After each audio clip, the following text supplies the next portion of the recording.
Continuamos en Mañanas Informativas a través de UCI Noticias. Son las 9:02 de la mañana en todo el país y nos sintonizan también a través del canal 3 de Vez Cable y también a través de Radio Fiesta 106.3 FM. A quienes se conectan a nuestra señal les damos la más cordial bienvenida a esta hora de la mañana. Un servidor, Francisco Pérez García, los invita a compartir con nosotros esta mañana informativa. ¿Ha habido algunas reacciones a propósito del diálogo que hemos tenido con el doctor Enrique Bernales en redes sociales, a través del Facebook de UCI Noticias, donde estamos transmitiendo en vivo?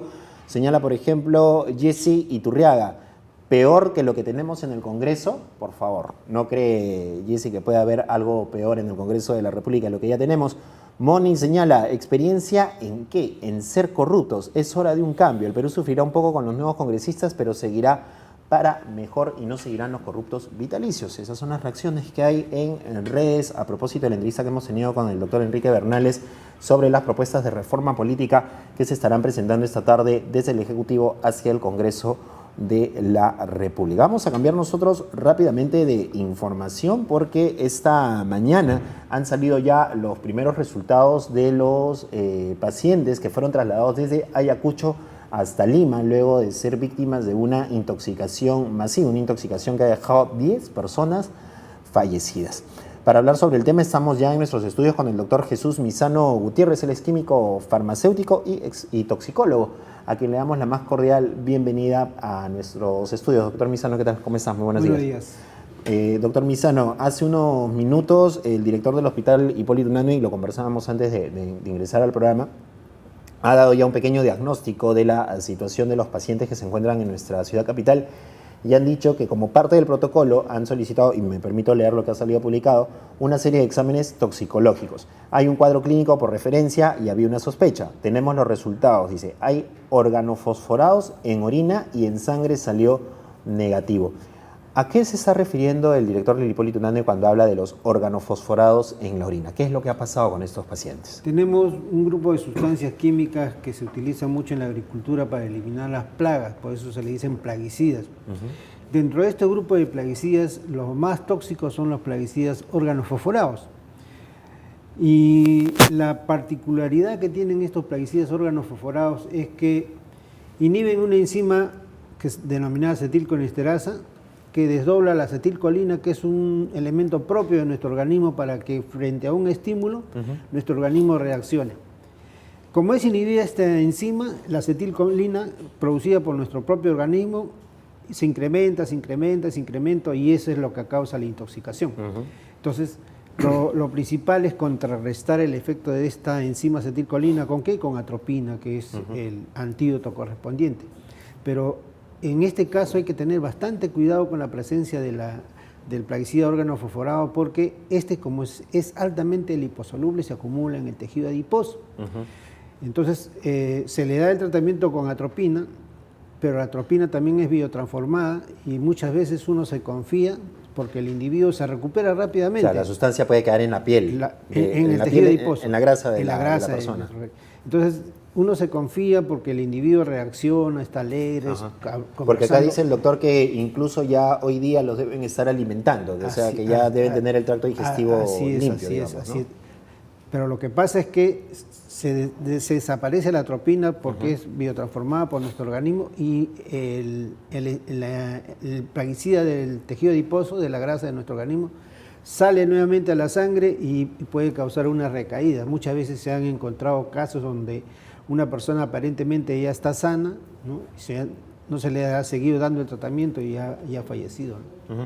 Ahora, bajo este resultado, bajo este diagnóstico que se ha presentado hoy, entonces se está comprobando que el efecto de esta intoxicación ha sido por alimentos contaminados por plaguicidas. Posiblemente uno de los componentes del alimento se ha contaminado con un plaguicida organofosforado. Generalmente esto sucede en el campo cuando los alimentos están cerca a los plaguicidas. Muchas veces hay un mal uso de estas sustancias, entonces se derrama o cae un poco de este plaguicida, contamina un alimento y al ser ingerido me ocasiona esta intoxicación.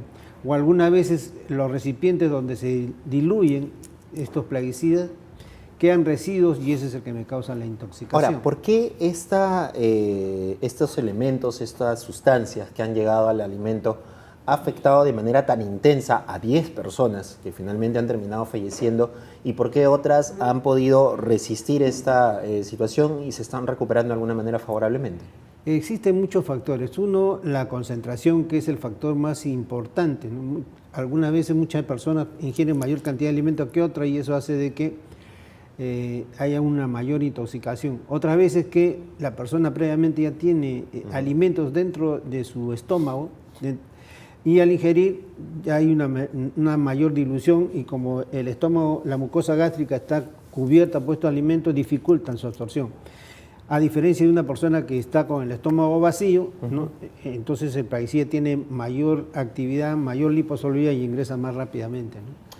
El estado de salud también influye, la edad, exacto. Los niños son más factibles que sufran mayor intensidad de esta desintoxicación, al igual que los ancianos. O sea, la situación de salud previa también influye de alguna manera bastante en el efecto que puedan tener estos organismos. Los niños y los ancianos son más proclives a sufrir estas intoxicaciones.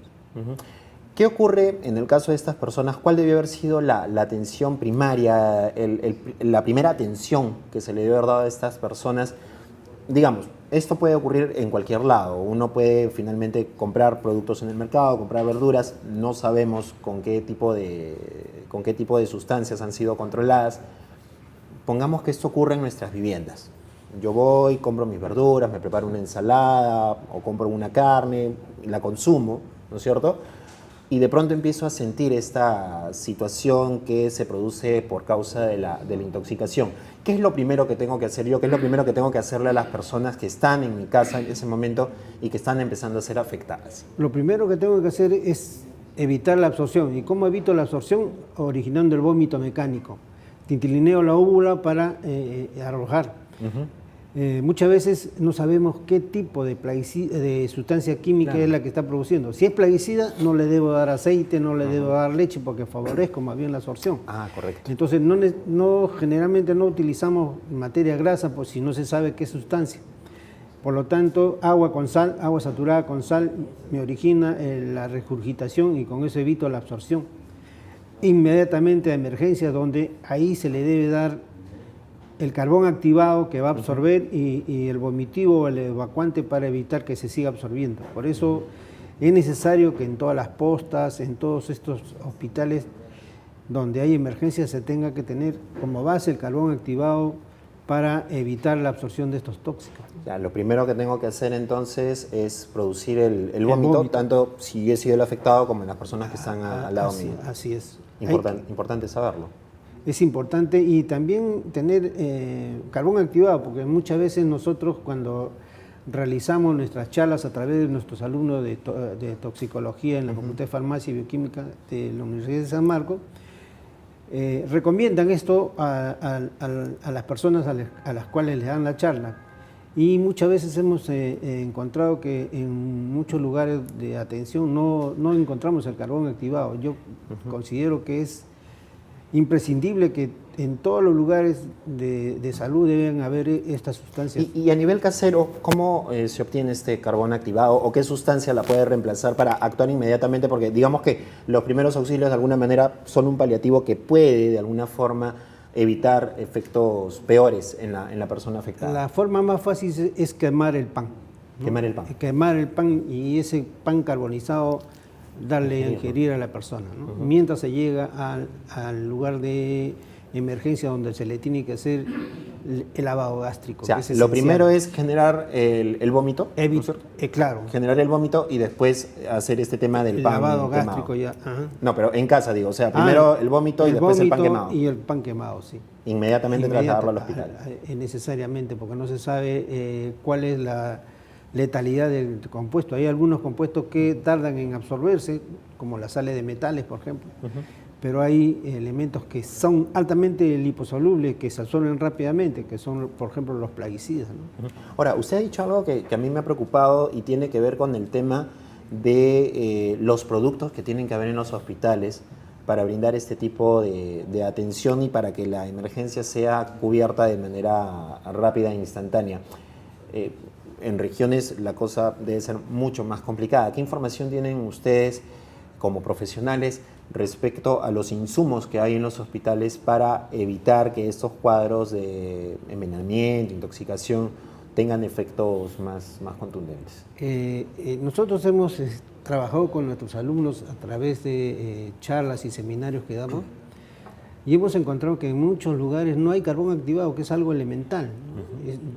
Es una recomendación que tendría que hacerse para que en todos estos lugares... ¿Aquí en Lima o en regiones? En regiones y en Lima, en muchos lugares de Lima también hemos encontrado que no hay carbón activado. Entonces es una recomendación en que todos los lugares donde hay atención de salud debe haber este elemento, que es fácil de conseguir y no hay medidas como para tenerlos en lugares especiales, ¿no? Se conserva. Su almacenamiento es sencillo. Sí, no hay ningún problema. Nos preguntan a través de redes sociales si hay alguna recomendación, volviendo nuevamente al tema del hogar, para prevenir este tipo de intoxicación. ¿Qué hacer con los alimentos una vez comprados antes de consumirlos? Entiendo que es con los alimentos frescos también, ¿no? Indudablemente el lavado es algo fundamental para eliminar muchas sustancias químicas, ¿no? Algunas veces el agricultor se le va malogrando sus productos en la planta, entonces en lugar de esperar 30 días para recolectar y ve que a los 15 días se les está malogrando, echa plaguicida, entonces el residuo es mayor. Entonces cuando uno va al mercado, compra estos alimentos y tiene todavía parte de estos plaguicidas que nos puede causar intoxicación, ¿no? Generalmente uno hace una ensalada y a la media hora, 45 minutos, tiene un dolorcito, ¿no? Y no es porque le haya caído mal el alimento, sino está actuando el residuo de plaguicida. Pero ¿Y el lavado es con agua natural de caño, con agua hervida fría o hervida caliente? Con agua de caño fundamentalmente, y si es con unas gotas de lejía, mejor todavía, ¿no es cierto? Pero no siempre el plaguicida está en la superficie, muchos plaguicidas ingresan dentro de los frutos, ¿no? Por ejemplo, nosotros hemos hecho estudios de tomates y mandarinas y hemos encontrado que entre la parte comestible hemos encontrado estos residuos. Entonces, la recomendación es que las entidades que deben vigilar la calidad de nuestros alimentos realicen estos análisis toxicológicos frecuentemente. No solamente hay residuos como por ejemplo el plomo, el arsénico que hemos encontrado en altas concentraciones en la papa, ¿no? La papa es un alimento que se ingiere frecuentemente en nuestro país. Sin embargo, estos alimentos son irrigados por aguas contaminadas como la del río Rima, el río Mantaro, río Santa, y hemos encontrado concentraciones de plomo hasta 10 veces más de la concentración permitida, ¿no? Hemos encontrado, la dosis permitida es 0.1 miligramo por kilogramo de papa y nosotros hemos encontrado 1.2 miligramos por kilogramo de papa. Bueno, doctor Misano, entonces concluimos que la prevención tiene que ver con la limpieza de los alimentos, la limpieza también personal al momento de ingerir las comidas y a nivel del sistema público de salud reforzar el tema de estos productos que pueden salvar vidas finalmente, ¿no? Así es. Muchísimas gracias. Nosotros hemos dicho minuto que se pierde, minuto que le cuesta la vida al paciente. Y quiero aprovechar esta oportunidad para comunicar que la Facultad de Farmacia y Bioquímica de la Universidad Nacional Mayor de San Marcos tiene un centro de evaluación toxicológica. Este centro de investigación toxicológica, Psicotox, está al servicio de la comunidad. Solamente hay que marcar el 328-7700 para que le den las indicaciones en el caso de presentarse intoxicaciones o hacer los análisis también, porque nosotros realizamos estos análisis toxicológicos. 328-7700, entonces el teléfono que de alguna manera nos puede ayudar a actuar rápidamente ante una situación de este tipo. Doctor Jesús Misano, le agradecemos por estar con nosotros en UCI Noticias. Gracias a usted. Muy amable. Nosotros vamos a enlazar rápidamente con Patricia Gallo. Patricia Gallo es periodista, es colega que está en Argentina, en Buenos Aires. Ella es una periodista peruana, radica en Buenos Aires hace varios años ya, y nos va a contar cómo ha sido esta situación que se ha aprobado en la madrugada respecto a la no despenalización del aborto. Patricia Gallo desde Radio Máster, muy buenos días, bienvenida a esta edición de Mañanas Informativas en UCI Noticias. Buen día, Francisco Pérez, gracias por la invitación. Y bueno, tú mismo lo has dicho, tras un debate muy plano y con muy fuertes cruces, realmente una sesión histórica que se dio en el Senado que duró más de 14 horas, el aborto legal pues tendrá que esperar. 38 votos negativos y 31 positivos y 2 abstenciones fue lo que dio el resultado a decirle no al aborto legal, ¿no?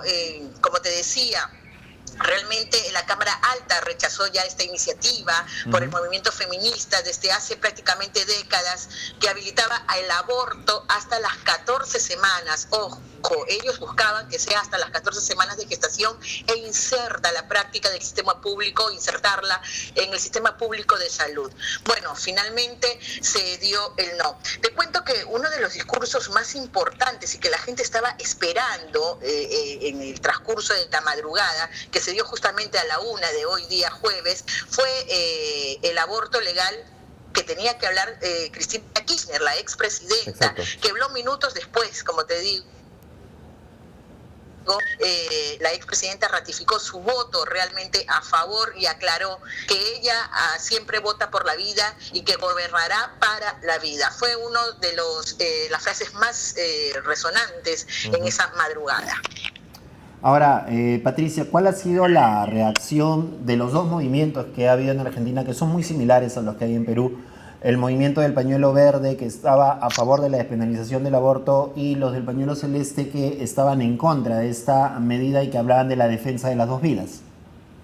Exactamente, mira, la gente de una u otra manera, cuando terminó en el recinto del Congreso, había terminado prácticamente este debate, lamentablemente los pañuelos verdes, como digo yo, hicieron desmanes en todo lo que viene a ser el microcentro porteño, en lo que viene, no, como que no aceptaban esta situación. Por otro lado, pues la gente que buscaba por la protección de las dos vidas, porque no solamente es no al aborto, sino protección de las dos vidas, creo que se manifestaron y realmente marcharon, a pesar de que era una noche muy fría en la ciudad de Buenos Aires, donde las temperaturas llegaban a los 2 grados y había una lluvia increíble.